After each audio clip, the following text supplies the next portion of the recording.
A busy week from different studios this time.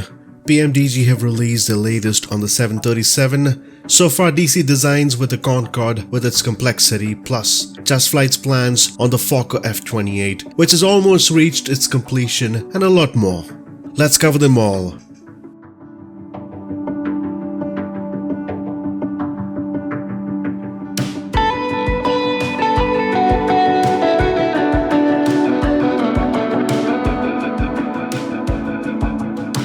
But before that, ladies and gentlemen, this month has been a busy one for quite a few folks working on third-party content. If you'd like to be the first to know on what's happening at the sim, hit that subscribe button as we cover them all. The latest what we heard from PMDG 737 has been a good start for this week. The first ever preview of the 737-700. Now this is one of those few configurations the team have been working on, and thankfully it's well paired with the 737 series. The snow-covered 700 variant is the first preview we had this week, a cargo one with Chicago Airport on the background. Now cargo variants are always fun, especially with the working cargo doors, with both main deck and below cargo decks that can go along with ground equipment. We can easily position the loader, plus another reason to explore the cargo main deck. The passenger variant has been a unique one as well, comes with its own unique cabin, the VIP interiors as well, giving you the option to use its special mobile boarding stairs, an option you can choose to use it, or the standard ground handling option is always welcome to use. The price strategies have changed here. Usually PMDG markets its line of products using the base package and expansion packages on top of them going up. Now most of us want to try this model out. It's been on the news from a very long time, and hence the option to release different series amongst each model. The initial release will focus on the 700 series, starting with the 737-700 with both passenger and cargo variations, a couple of iterations and winglet options. The same manner the 800 series will follow with the 600 and 900, making it easier for the user to approach on an existing marketplace. The P51 Mustang has finally reached the stores. This has been a good surprise to us with the high fidelity model from the team of Aeroplane Heaven. The gun bays have really great detailing, plus the gear wells, and I think this has been one of those beautifully handcrafted models with both interiors and exteriors. In fact, the team have gone deep to the level of detailed planning on this one, with several iterations and drawings to bring that accuracy when it comes to modeling. An authentic cockpit comes with an animated US military pilot figure. Now this needs some work on every model for animated figures. At times you get used to it. Would be nicer to have more animations, sometime certainly in the future though. Now the P51 has already been released. Purchase options are plenty from the developer website or orbixdirect.com, which has its own platform to install these add-ons easily. Moving to DC designs, now the Concorde has been a highly anticipated one. It's been almost a year since development. This model is not a common development. Now with more complexity brings more coding and animations going all the way to buttons and switches, and mind you, the Concorde is a model that demands this level of detail. Now the team have voiced out their plans to bring a production that no other studio has worked. In the lines of complexity and behaviors, DC designs are known to strike a good balance between both realism and the ease of use. Now that's a good thing, and with its unique features in, plus the visuals which are important to us, along with the model of course, there's a lot to be done yet. In the meanwhile, there are other models lined up as well for the year, with the AV-8B Harrier II, the Su-27 Flanker and the A-10C Warthog. Great line of choices and models for this team. Towards the team of Coronado, finally they brought out their Skype Master this week, a smart move considering the collection of propellers they have. It gives them an upper hand on this line of products. Now the latest SIM Update 7 had caused them some delays on this model, finally reached the marketplace that sold for $25. We'll be featuring this soon on our videos. This features 5 liveries, a GNS 530, high quality digital stereo sounds, which pretty much touches all the elements of the model from the buttons to the doors all the way to the engine, and it's been tested by rail pilots, giving us a good feel of how realistic flight dynamics could be with its accuracy. Now this comes as a surprise, and this is something to consider on a ground level. Assistance trucks. Yes, this is a new add-on coming soon from Simultech. Right now in the process of development, a unique one rather, as it deals with replacing all default assistance catering and fuel trucks in the sim. Now that needs some work, and with 4 different variants of trucks with 35 different liveries. On top of all this features animated 3D models as well. Wouldn't it be nice to see actual catering staff working on your aircraft while passengers are boarding? Take a look at this.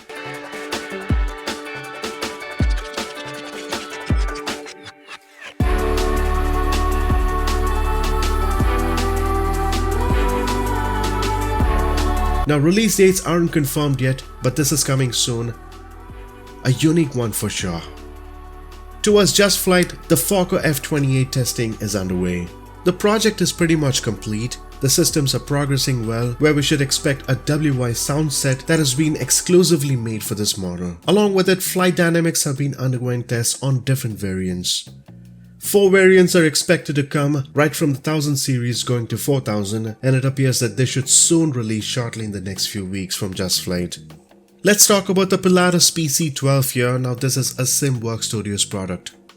Very simply, by this time, we're aware on the level of details we can expect when it comes from these studios. The Zenith Stole plus the Kodiak 100 hasn't disappointed us.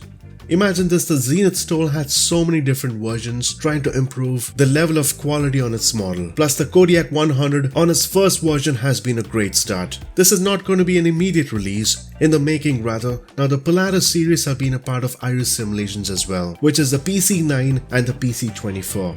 Here is the PC12, which is being worked at SimWorks Studios, and the goal is to bring this during the middle of the year.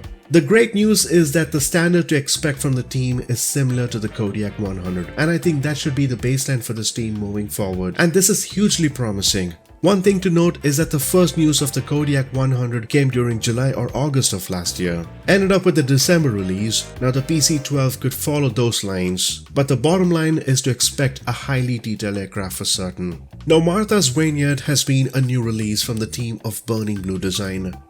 More focused on the UK region, this has been a new release to the US. A recreation of this airport with more than 100 objects with PBRs allowing textures on all airport buildings. It comes with different custom airport vehicles. Now this airport has corrected ground textures as well, which has been referenced from Bing Maps. Other areas including AI patterns, taxiways including runway placements have been a part of this project. Night lighting is plenty here as we see it, and it's a nice looking airport, especially with the night lighting. Showcases more textures that look more lifelike. The team have more of a focus on GA airports except for a couple, and it's nice to see more detail going into smaller airports, which is a lot more fun with light traffic in it. Another ground level speaking would be JustSim's Linz Austria Blue Danube Airport. This has been featured here. Now if you previously purchased an FSX or a prepared 3D version, you're entitled to get a special price on this for $9. The standard price is set at $18 with an ongoing sale that's sold for $14 now. This is a small international airport that's located at Horsching near Linz that hosts a 3-kilometer asphalt runway. In real life, there have been plenty of updates to the actual airport, and the team have made sure to keep the current model up to date. Linz is the 3rd largest city in Austria, and JustSim have been doing a great job covering most of Europe this way. If you look at the actual image of the airport, it's quite similar. We have more to cover in the days to come. This has been a good couple of weeks for the marketplace. Make sure to hit that subscribe button for future releases.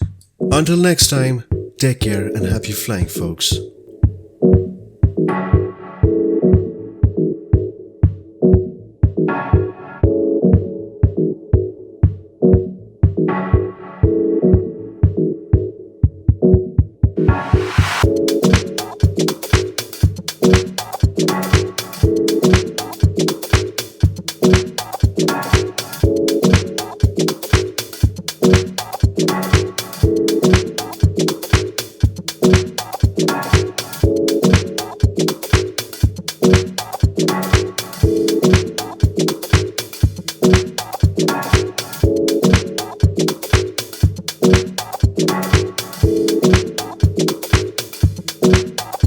Keep on jumping, keep on moving, keep on grooving.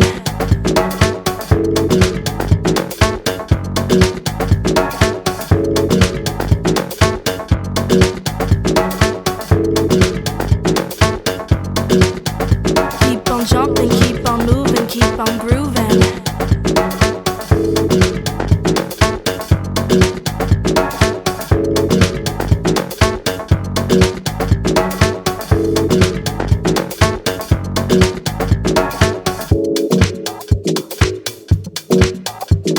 freedom.